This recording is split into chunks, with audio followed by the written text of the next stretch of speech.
Hey guys, GMX here. In today's video, we're going to be talking about how to best get your Eurekas with Babylon. Babylon's actually going to be coming to the Frontier Pass on November 19th, and with their unique bonus or unique, ability, anytime you get a Eureka, you actually gain the technology for free, and you minus 50% of your science for that for the next couple turns, I believe. It's a very unique ability. And so one of the greatest strategies, as displayed in the update and the leader video posted by Civ6, is to actually go for the Great Library. So I'll show you how to best set up for your Eureka's early game to get to Great Library as quick as possible, and to still be able to defend and everything on the deity setting. For setting up your gameplay, I'm just going to put a random leader since we don't have Babylon right now. Deity setting, everything else is going to be standard. I'm going to do continents, small map, everything like that. No other game modes, because that will change things, like tech and civic shuffle. That'll change things a lot. Secret society mode, that might change things for getting your governor titles. Dramatic ages, that's going to affect your era score quite a bit. And then apocalypse mode, that's going to make it harder for it adds extra natural disasters, makes your game a little bit harder. So this is just going to be bare bones, no other game modes, just very straight vanilla on game modes, but everything else is standard. So we'll get into the game and I'll show you how to get there. All right, so we got the Maori, so that really doesn't matter. What matters is looking at our civics and our researches to find out where we need to go to. So first off, what you can see is that in the civic tree, actually, not the technology tree, so this is culture based, recorded history is where you want to get to, and that's going to be your Great Library. So it'll take roughly 105 turns just for that one. So what that means is you're gonna want some culture early on. That means getting your monuments, maybe even getting a theater square to start off to get that up a lot quicker. So for culture early game, the best thing to get is your monuments. Your monuments is going to give you +1 loyalty per turn. And then if you already have the maximum loyalty, you're going to get +1 culture. And additionally, 1 plus another culture. So if you have a full loyalty city, you're going to get +2 culture per turn. That's going to be really your most beneficial item early on. But when you're first starting your first city, I would actually recommend this build. If you go to the queue here, you can queue this up. I would recommend first getting a scout, and then probably a slinger, and then maybe a builder after that. And let's talk about that real quick. For the scout, you're going to be wanting to explore as quick as possible. The reason for that is you want to be able to get goodie huts, and because those can actually provide Eurekas for you, which you'll get that civic that technology automatically. And then also, you can explore and find different civilizations. And based upon finding those different civilizations, you can go ahead and get the boost for writing. So you unlock the campuses really early on and get all of that. So if you go to your research tree, you can see what all those boosts are going to be. Scouts will really help with meeting other civilizations, finding a natural wonder. And yeah, those are the first ones off the bat. But then next, you want to get a slinger. The reason you want to get a slinger is that you can get the boost for archery here. And then maybe kill 3 barbarians along with that. Because you start off with a warrior. You're going to want to send your warrior around and hopefully try to kill some barbarians. Get the boost for bronze working. You automatically get bronze working. Then you get a slinger. Get a kill with a slinger on, say, a scout or something like that. Or a low health barbarian. You get the boost for archery. Get that uncovered. And then the next, like we said, we want to build a builder. That builder, you can either farm a resource. That's going to be something that has to have a resource under it. So what that would be is something like maize. Maize is a bonus resource. It is a resource. That way, if you farm that, you get the boost for that, the Eureka for that. The next ones could be building a quarry. Quarries have to be, let's look up quarries real quick. Quarries have to be either on gypsum, marble, or stone. So luckily we have some stone here, so that'd get you right there. Then after you get your boost for either masonry or irrigation, you can also get boosts for celestial navigation, or horseback riding, or ironworking if you get that stuff. So if you get the 3 kills with the bronze working, you can actually probably see if you can have iron, and then you can get ironworking. That one's going to be kind of a shot in the dark if you get it. Same with horseback riding. You're going to have to get animal husbandry first, but if you get a pasture, you can do that. Another thing you can use is actually cattle. I don't have any on my map here, but cattle is actually a pasture where you can build on it. You can look up other things that give you pastures. I think it's just those two, though. Okay, so you can either do cattle, horses, or sheep. Those all three can give you the boost for that. Then if we look back at what you probably want to do next is after you queue up the scout, slinger, and builder, is maybe look at where you're facing enemies. If you have a other civ that's coming to attack you, maybe get a builder or something like that. It might be worth picking up the 2 galleys for the boost for ship sailing or shipbuilding. That can come a little bit later though. You want celestial navigation, getting the 2 sea resources. So after you get the scout, the slinger, and the builder, you're going to want to look at maybe boosting up your defensives, so maybe a warrior, and then another builder to get those sea resources and everything online, or maybe go for the 2 galleys to get that quick sailing or shipbuilding boost. But an important note is you're also going to be wanting to expand at the same time. So depending on where you are, I would say probably getting this warrior here might be a good play if you're getting under attack. Otherwise, instead of this builder, maybe go settler and then a builder. And then into your galleys or whatever you want from there. But you need to prioritize your monument in there somewhere as well. So maybe depending on how much production you get, maybe using this builder, you can get some chops and then get your monument after that. So this sounds like a good early game start to getting your early Eurekas really quickly. But now let's talk about that culture for getting that great library. That great library is going to be really important to get, because with the great library, you receive a boost to all ancient and classical era technologies, and you get a random boost after another player recruits a great scientist, meaning that you don't have to be the only one. You don't have to be the one to grab the great scientist to get a boost. And with that extra boost, you also unlock that technology for free. So it's going to be really, really great. You can also put great works of writing in here. So it's a really great city. But it also must be adjacent to a campus with a library.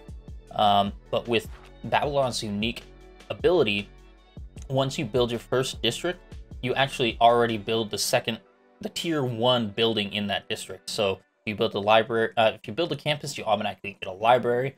If you build a theater square, you automatically get an amphitheater. If you build a holy site, you automatically get a shrine. So it really helps with that early boost for those things. So what that means is you'll probably want to get with that world resource.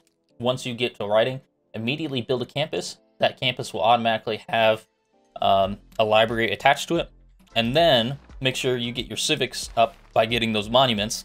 And then once you get to drama and poetry, lay down a theater square district to hopefully get that amphitheater right off the bat. And with that amphitheater right off the bat, you're going to be generating a lot more culture. That gets you to that makes unlocking recording history a lot quicker. And then from there, you can start building that great library in your highest production city next to a campus.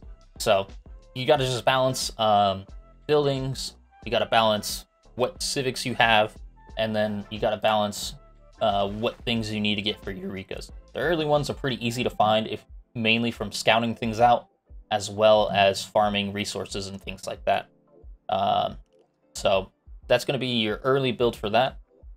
From there, everything else is pretty elementary. Building 3 specialty districts. If you're building your campus and your theater square, all you have to do is build 1 more after that. Construction, building a watermill. What you want to do is make sure you are on a river for your cities. That way you can actually build watermills. Going later into the medieval era, building 3 mines is going to be important to get an apprenticeship unlocked. Earning a great scientist, you're actually going to probably be ahead of schedule on that, mainly because if you are building your campus first, you'll actually get the boost for this and actually get education really early on. Building a unit with a spearman, that's going to be harder to get, mainly because spearmen aren't usually a unit that's regularly used. But Babylon has a unique unit, and I think that replaces the spearman. I might be wrong, and it might be replacing the warrior. So those might be actually beneficial to get. So you might want to mix one of those in there. Maybe in your build order, instead of getting your second warrior, maybe stick in one of those spearmen or the Babylon's replacement for the spearmen. Some of these other ones are really easy to do. Building an aqueduct, that's pretty easy. Owning 3 archers, that's something you can do if you're on the defensive. It's always a good idea on the deity setting to have at least 3 archers anyway, so that if a civilization tries to push you, you have enough resistance to kind of defend and turtle up. And then buttresses is an easy one to get to, because if you are getting the Great Library, you're going to get that Classical Era or later Wonder already unlocked. So that'll be really easy for you to get as well. The only one that's going to be difficult, I'm guessing, is the castles. Castles in the medieval era is really hard because you have to adapt to 6 inherent policy slots.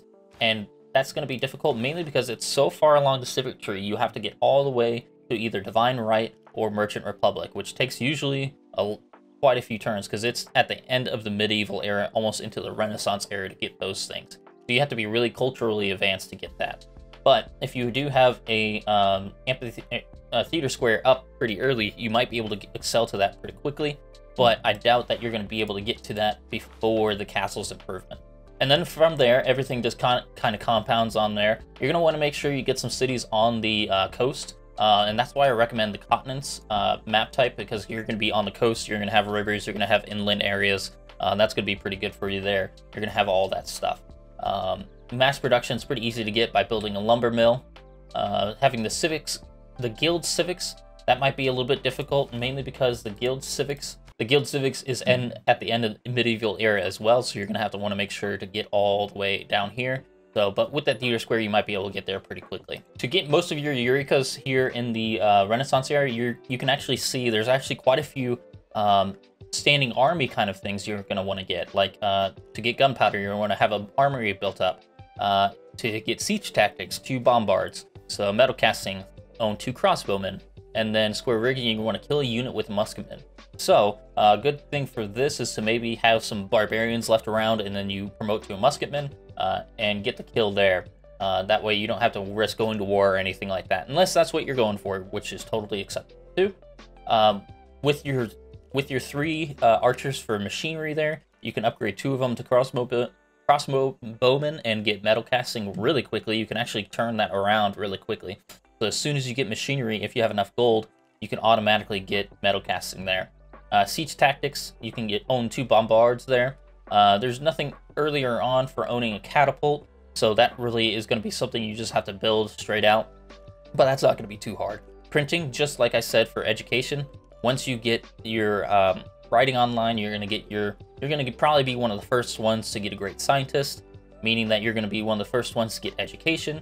And then from there, you have universities you can build, which if you own 2 of them, you can get printing. So that's going to be really quick to get for you there. And then once you get into the industrial age and on, that's not going to be as important because you're going to be so far ahead of science.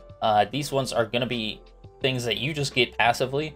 You might want to look at them and focus it, like getting 2 forts. That's something you're going to want to get. That means you're going to probably want to get the military engineers out pretty quickly from there so that you can get those forts up. Things like having the Enlightenment Civic. Let's go ahead and look at that civic tree there. The Enlightenment actually is going to be one that might be easy to get, and its boost is to earn 3 people. The thing is that it is in the Renaissance era, so unlike the technologies where you get them for free, you still have to earn all your civics. So that's going to take a little while. So that might come later.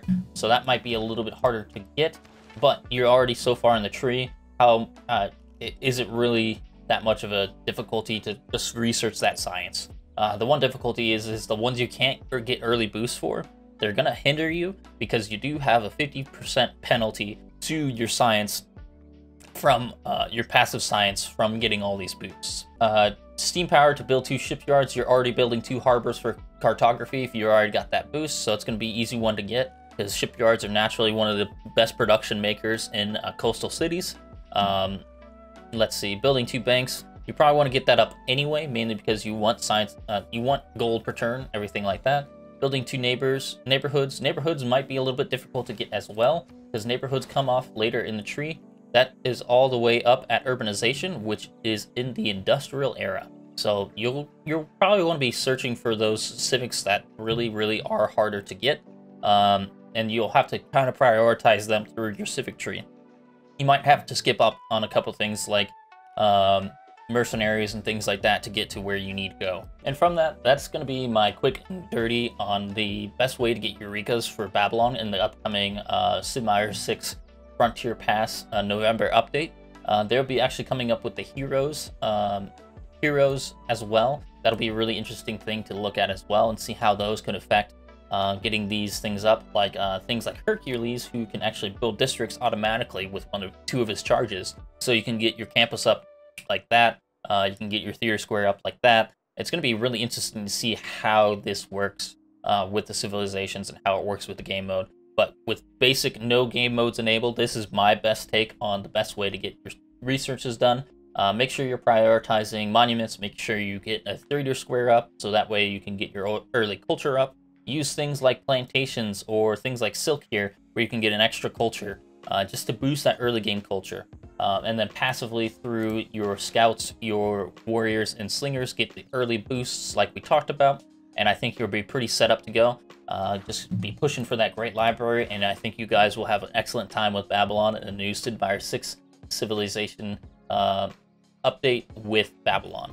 So thank you guys for watching. Hope you guys have a good one, and I will see you next time. Enjoy Babylon. Bye.